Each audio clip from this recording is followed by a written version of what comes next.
நல்லா போச்சு எல்லாம் திருப்பி அதை நேற்றே சொன்னேன் தம்பி. அங்கே கூட்டணி இல்லைங்கிறதுனால அப்படி பண்ணுறாங்களா, இல்லை கூட்டத்தை பார்த்து பயப்படுறாங்களா அப்படின்னு டைமில் அதை இது இந்த கட்சி பயப்படுகின்ற கட்சியா இது? பயம் என்பதை அறியாத ஒரு இயக்கம் ஒன்றிய மண்ணிலே இருக்கிறது என்றால் அது திராவிட முன்னேற்ற கழகமாகத்தான் இருக்க முடியும். உறுதிமிக்க தலைவர், எஃகு போன்ற மன உறுதி கொண்ட தலைவர் தலைமையிலே இருக்கின்ற திராவிட முன்னேற்ற கழகம் இந்த ஆட்சி இதற்கெல்லாமா பயப்படும்? மனிதாமானத்தோடு விஜயகாந்த் ஒரு நல்ல கலைஞர் அவர்கள் மீது மாறாத பற்று வைத்திருந்தவர்.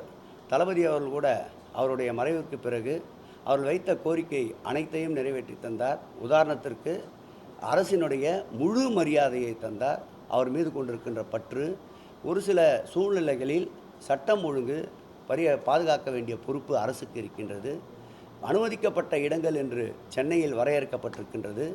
இருந்தாலும் எதற்கும் எந்த விதமான ஊனமும் குந்தமும் வந்துவிடாமல் அவர்களும் மகிழ்ச்சி அடைகின்ற வகையில் தான் நேற்றைக்கு அந்த பேரணி நடந்திருக்கின்றது. முதலமைச்சர் அவர்களுடைய உத்தரவுக்கு ஏற்ப அவர்கள் சார்பில் அவருடைய குரு பூஜையிலேயே அவர்கள் குடும்பத்தோடு சேர்ந்து கலந்து கொண்ட இயக்கம் திராவிட முன்னேற்ற கழகம் என்பதை பெருமிதத்தோடு சொல்லிக் கொள்கிறோம். எங்களுக்கு மனமாச்சரியங்கள் இல்லை.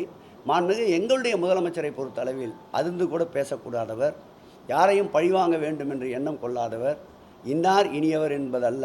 உதாரணத்திற்கு ஒன்றை சொல்ல வேண்டுமென்றால், பாரதிய ஜனதாவிலே இருக்கின்ற மூத்த தலைவர் என்று சொல்லிக்கொண்ட எச் ராஜாவை போல் எங்கள் இயக்கத்தையும் எங்கள் தலைவரையும் விமர்சித்தவர்கள் யாரும் இருக்க முடியாது.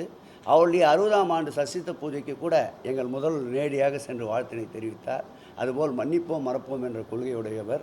அரசியலை கூட்டணிகள் லாப நஷ்ட கணக்குகளை பார்ப்பவர் அல்ல, மனிதாமானத்திற்கு சொந்தக்காரர். ஆகவே நேற்றைய நிகழ்வு முழு மனதோடு விஜயகாந்த் அவருடைய மறைவை, அவருடைய நினைவு நாளை திராவிட முன்னேற்ற கழகம் போற்றுவதால் தான் அவருடைய புகழுக்கு புகழ் சேர்க்கின்ற வகையில் புகழஞ்சலி செலுத்தினோம்.